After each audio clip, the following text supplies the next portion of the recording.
तो हेलो, आपका मेरे यूट्यूब चैनल रेलवे एग्जाम 203 में आपका स्वागत है।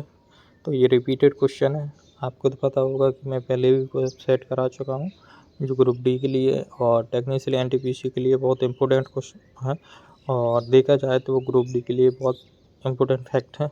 तो प्लीज़ चैनल को सब्सक्राइब और लाइक ज़रूर करें, बेल आइकन को दबाएं, जिससे सबसे पहले आपको वीडियो मिल सके। तो चलते हैं फर्स्ट क्वेश्चन की ओर। तो पता है भारतीय रिजर्व बैंक आरबीआई की राष्ट्रीयकरण किस वर्ष हुआ था? जल्दी से बताएं। तो ये हुआ था आपका 1949 में। चलते हैं नेक्स्ट क्वेश्चन पर। भारत की सबसे लंबी नदी कौन सी है? जल्दी से बताएं। तो ये है गंगा। कौन सी है भारत की सबसे लंबी नदी? गंगा। कौन सी ब्रज जाति पर वनस्पति से संबंधित नहीं है? तो देवघर नहीं है। ठीक है, चलते हैं नेक्स्ट क्वेश्चन पर। एक अधिकार में कितने विक्रेता होते? जल्दी से बताएं। तो एक अधिकार में एक विक्रेता होता है। कुतुबुद्दीन ऐबक किस राजवंश का संस्थापक था? तो कुतुबुद्दीन ऐबक गुलाब वंश का संस्थापक था। चलते हैं नेक्स्ट क्वेश्चन पर। कौन सा अकार्बनिक अम्ल के नाम से जाना जाता है? तो ये जाना जाता है एथेनॉल। तो चैनल को प्लीज़ सब्सक्राइब और लाइक ज़रूर कर दें, वीडियो जितनी हो सके शेयर करें। ठीक है, चलते हैं नेक्स्ट क्वेश्चन पर। प्रकाश के एक माध्यम से दूसरे माध्यम में गुजरने पर उसकी दिशा में होने वाले परिवर्तन की घटना को क्या कहते हैं? तो ये कहते हैं अपवर्तन। चलते हैं नेक्स्ट क्वेश्चन पर। पुष्प के किस हिस्से में पराग का उत्पन्न होता है? जल्दी से बना। तो पराग कोश में। ठीक है, मीराबाई का जन्म कहाँ हुआ था? तो राजस्थान के कोडली 1998 में। मगध की आरंभिक राजधानी क्या होती थी? मगध की प्रारंभिक राजधानी क्या हुआ करती थी? जल्दी से। तो ये हुआ करती थी आपकी गिरिराज यानी राजगृह। चलते हैं नेक्स्ट क्वेश्चन पर। भारत की विदेशी नीति किस पर आधारित है? जल्दी से बताएं। तो गुटनिरपेक्ष की नीति पर। सूर्य में सर्वाधिक गैस कौन सी है? जल्दी से बताएं। तो ये है हाइड्रोजन। भारत में भाषा के आधार पर बनने वाला पहला राज्य कौन सा है? तो भारत के भाषा के आधार पर बनने वाला राज्य आंध्र प्रदेश है। चलते हैं नेक्स्ट क्वेश्चन पर। आपको 50 क्वेश्चन करा रहा हूँ, 50 क्वेश्चनों की सीरीज है। तो प्लीज़ चैनल को सब्सक्राइब और लाइक ज़रूर कर लें। ठीक है, जिससे और बेल आइकन को भी डाल लें, जिससे आने वाली वीडियो आपको सबसे पहले मिल सके। कमेंट में ज़रूर बताएं कि सेशन कैसा लगा आप लोगों को। ठीक है, तो चलते हैं नेक्स्ट क्वेश्चन पर। अल्जाइमर नामक रोग शरीर में कौन सा अंग ज़्यादा प्रभावित करता है? तो ये करता है मस्तिष्क को। विश्व की सर्वश्रेष्ठ व्यस्त नहर की उपमा किसे दी गई है? जल्दी से बताएं। जो व्यस्त नहर है उसकी उपमा किसे दी गई है? किसके बारे में दी गई? तो दी गई है कील नदी। चलते हैं नेक्स्ट क्वेश्चन पर। तो हम थोड़ा जल्दी करा रहे हैं, रैपिड फायर क्वेश्चन करा रहे हैं, जिससे बच्चों को एक बार में रिवीजन हो सके ना। तो हम वही क्वेश्चन कराते हैं। मेरे चैनल का उद्देश्य ये है कि बच्चों का रिवीजन कराना। ओके, तो चलते हैं नेक्स्ट क्वेश्चन पर। भारतीय संविधान कब लागू हुआ था? बताएं जल्दी से। भारतीय संविधान कब लागू हुआ था? तो 26 जनवरी 1950। चलते हैं नेक्स्ट क्वेश्चन पर। मैं रिवीजन करवाने के लिए ही ये क्वेश्चनों को सेट लेकर आता हूँ, तो चैनल को सब्सक्राइब जरूर करें भाई, वीडियो को आगे जरूर शेयर कर दें, अपने ग्रुपों में शेयर करें प्लीज़। चलते हैं नेक्स्ट क्वेश्चन पर। बैंगनी रंग के प्रकाश का तरंग दैर्घ्य के लगभग कितनी के बराबर होता है? जल्दी से बताएं। तो ये होता है आपका 380 से 435 nm। चलते हैं नेक्स्ट क्वेश्चन पर। बायोफाइटा पदार्थ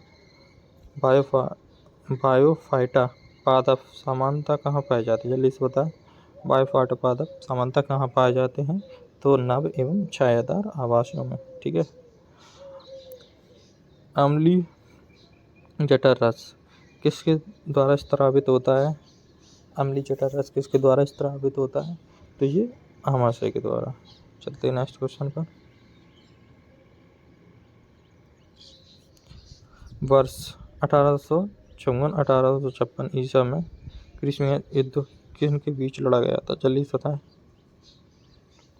तो ये युद्ध लड़ा गया था रूस और तुर्की के बीच। विश्व में सबसे लंबी महाद्वीपीय रेलवे लाइन कौन सी है? जल्दी से बताएं। तो ये है आपकी ट्रांस साइबेरियन रेलवे रूस में। ठीक है, चलते हैं नेक्स्ट क्वेश्चन पर। वायुमंडलीय दाब का मापन किस यंत्र के द्वारा किया जाता है? तो जल्दी से बताएं। तो ये किया जाता है आपका बैरोमीटर द्वारा। विश्व में सर्वाधिक भूकंप इनमें से किस पेटी में आती है? जल्दी से बताएं। ये किस प्रांत में आता है? जल्दी से बताएं। तो प्रशांत में ही। ठीक है, चलते हैं नेक्स्ट क्वेश्चन पर। हिंद महासागर का मोती किस देश को कहा जाता है? जल्दी से बताएं।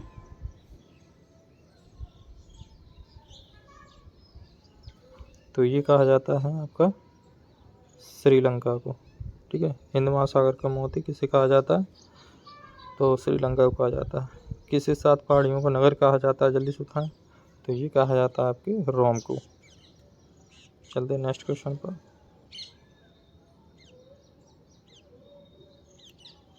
विश्व की सर्वाधिक व्यस्त नहर की उपमा किसे दी गई? सॉरी, अभी करा के गए थे तो रिपीटेड क्वेश्चन है प्लीज। तो कील नहर को। प्रसिद्ध नगर शिकागो किस नदी के ऊपर स्थित है? तो यह है मिसिसिपी।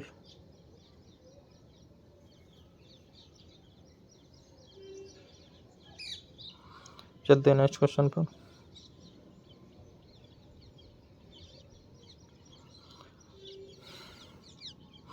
उत्तर अमेरिका महाद्वीप की सर्वप्रथम खोज करने का श्रेय किसे दिया जाता है?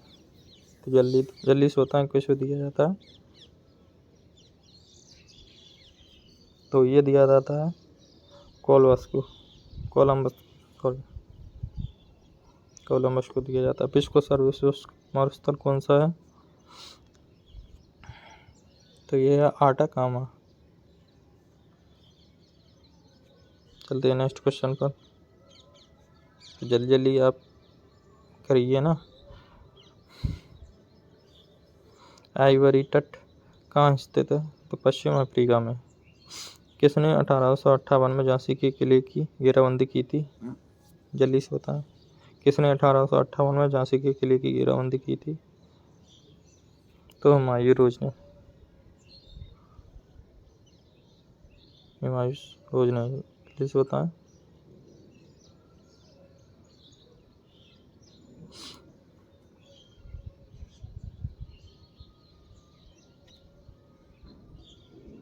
एशिया विकास बैंक एडीबी के सदस्य देशों की संख्या कितनी है? तो ये आपके 69। चलते नेक्स्ट क्वेश्चन पर। गार्गी पूजा किस राज्य में मनाए जाने पर एक त्योहार है? गार्गी जो त्योहार है वो किस राज्य का है? जल्दी से होता है। तो ये आपका त्रिपुरा। चलते हैं नेक्स्ट क्वेश्चन पर।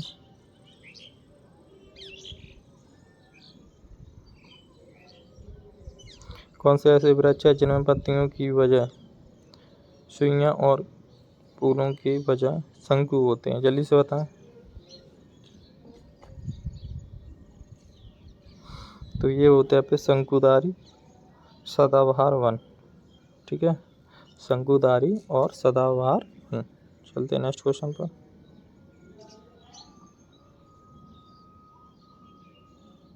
चोल वंश की स्थापना किस शासक द्वारा की गई थी? जल्दी से बताएं। तो ये की गई थी आपकी विजय पाल चोल के द्वारा। निम्नलिखित में से किसने अलीगढ़ आंदोलन का नेतृत्व किया था? तो अलीगढ़ आंदोलन का नेतृत्व करने वाले सैयद अहमद खान थे।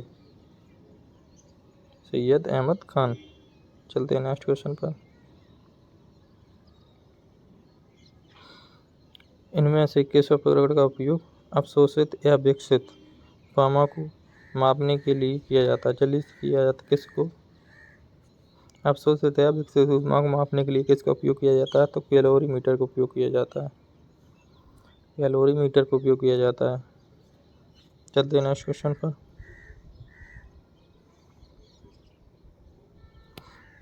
संविधान द्वारा कितने प्रकार के आपातकालों परिकल्पनाओं की गई है? जल्दी से बताएं। तो ये 3, ठीक है।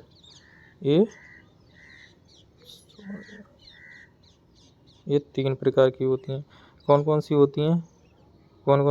तो ये होती हैं आपकी राष्ट्रीय आपातकाल, राज्य आपातकाल जो राष्ट्रपति शासन में होती है, ठीक है। और होती है कि वित्तीय आपातकाल जो मुद्रा यानी पैसों के लिए लाई जाती है, ठीक है। चलते हैं नेक्स्ट क्वेश्चन पर।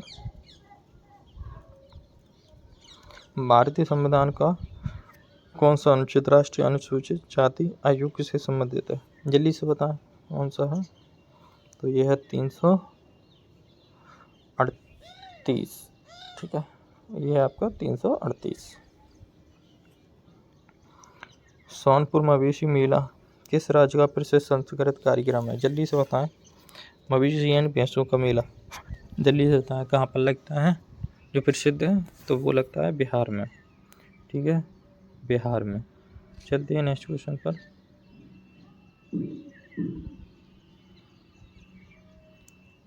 किसने कूट में अपने उपदेश दिए थे? जल्दी से बताएं। तो ये दिए थे आपके गौतम बुद्ध ने। सियांग और लोहित नामक नदियाँ भारत के किस राज्य में बहती हैं? तो ये बहती हैं अरुणाचल प्रदेश में। चलते हैं नेक्स्ट क्वेश्चन पर। कौन सा रसोई उत्पादन मधुमक्खियों के डंक को बेअसर करने में मदद करता है? क्या करता है? तो ये आपका करता है बेकिंग सोडा। पारंपरिक टप्पू नृत्य किस राज्य से संबंधित है? टप्पू नृत्य किससे संबंधित है? तो ये है आंध्र प्रदेश। चलते हैं नेक्स्ट क्वेश्चन पर। विश्व का सबसे बड़ा महाद्वीप कौन सा है? तो ये है आपका एशिया महाद्वीप। चलते हैं नेक्स्ट क्वेश्चन पर। निथुल्जा राजवंश ने किस राज्य की पूर्ववर्ती रियासतों पर शासन किया था? जल्दी से बताएं। तो ये है मणिपुर। चलते हैं नेक्स्ट क्वेश्चन पर।